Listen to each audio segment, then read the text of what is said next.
Setelah 5 kader NU yang viral mendatangi pemimpin penjajah laknatullah itu, kini viral lagi ternyata pengurus Masjid Istiqlal juga diketahui memiliki kerjasama dengan Zionis Yahudi.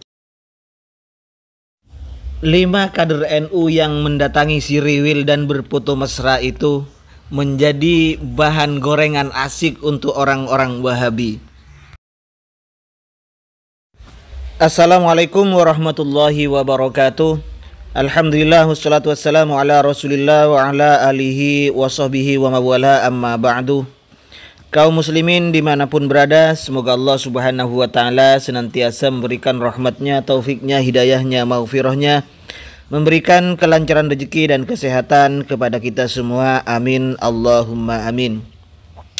Setelah viralnya 5 kader NU yang berfoto mesra dengan Israel akhirnya orang-orang Wahabi dapat bahan untuk terus menggoreng masalah ini. Anehnya, kalau orang-orang mereka melakukan kesalahan, mereka sebut oknum. Ketika jamaah Pak Yazid Jawas di kuburannya Pak Yazid Jawas memakai sandal, mereka mengatakan itu oknum. Kata mereka yang penting hukum sudah disampaikan. Kalau ada yang melanggar ya urusan pribadi masing-masing. Gimana sih? Agak cerdas dikit.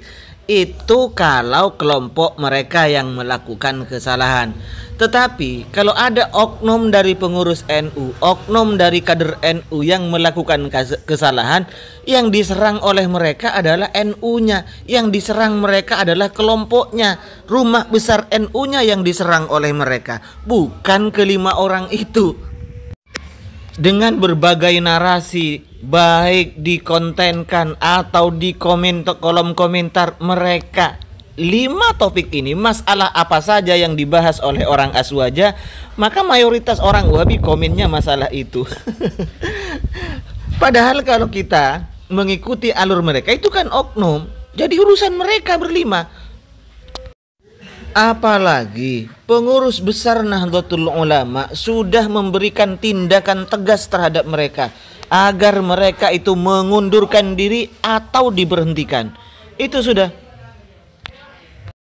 Namun ketika ustadz mereka sendiri yang melakukan kesalahan, seperti Riyadz Badjri yang mengatakan agar warga Palestina itu agar hijrah saja dari Palestina karena Hamas itu sebenarnya adalah bentukan dari Israel, kenapa mereka tidak ada yang menghujat Pak Riyadz Badjri ini? Tapi kalau kader NU, oknum dari NU yang melakukan kesalahan, yang dihujat adalah rumah besarnya. Dan lagi, kalau Arab Saudi yang mesra dengan Israel ini, kenapa mereka itu diam? Kenapa mereka tidak ada yang ngomong, tidak ada yang berani menghujat MBS? Pangeran Muhammad bin Salman, tidak ada yang berani menghujat pemerintah Arab Saudi. Padahal ini, kalau kita mau cerdas, ini juga oknum. Bukan berarti Salafinya misalnya yang menyuruh seperti itu, atau NU-nya yang menyuruh seperti itu. Mau lihat? Oke, saya tunjukkan ya. Aku waras, ora pedot. Aku waras, ora gendeng. Lalu ini bagaimana? Kemana suara orang-orang Wahabi plus 62 ini? Ketika mereka joget-joget seperti itu, di mana kalian ini? Kok ndak komentar? Dan lagi, Syekh Sudais. Syekh Sudais ini berfatwa ketika ada orang yang menentang keputusan pemerintah yang menjalin kerjasama dengan Israel, maka apa? Dianggapnya sebagai buat, dianggapnya sebagai pemberontak, dianggapnya sebagai apalah pokoknya itu yang menentang pemerintah. Karena Rasulullah Shallallahu Alaihi Wasallam bermuamalah dengan baik katanya dengan Israel ini. Oke, ayo kita dengarkan fatwanya Syekh Sudais. ومات ودرعه مرهونة عند يهودي وعامل يهود خيبر. Nabi meninggal dunia dan ia menggadaikan baju perangnya terhadap orang Yahudi, dan Rasul ini bermuamalah dengan Yahudi Khaybar. Ini pakai alasan ke situ sampai ya. على الشطر مما يخرج من زروعهم وثمارهم وأحسن إلى جاره اليهودي مما كان سببا في إسلامه.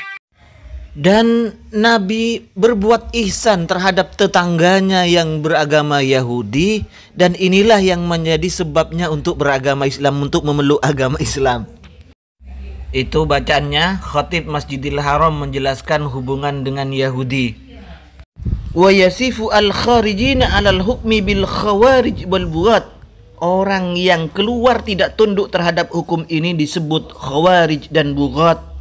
من أبرز معالم العقيدة الصحيحة المهمة وأسسها لزوم الجماعة وحسن السمع للإمام والطاعة. Di antara tanda-tandanya bahwa orang itu akidahnya sahih, akidahnya bagus, adalah tunduk mendengarkan apa keputusan yang menjadi kebijakan daripada pemerintah. Dalam hal ini yaitu kebijakan pemerintah kerjasama dengan si riwil. خلافا لمنهج الخوارج المارقين والبغاة المقيتين. Berbeda dengan manhaj khawarij, berbeda dengan paham khawarij. Kalau paham khawarij tidak tunduk terhadap imam katanya. Jadi kita husnudzon saja. Karena mungkin ada hal-hal ya bagaimana ya untuk kebaikan, mungkin dengan menjalin kerjasama antara Arab Saudi dengan isi riwil itu. Husnudzon sajalah.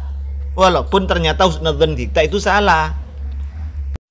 Kalau tidak mau husnudzon, yaitu oknum. Oknum, bukan salafinya yang menyuruh seperti ini, oknum. Sama dengan NU, bukan NU-nya yang menyuruh seperti ini, tapi itu oknum.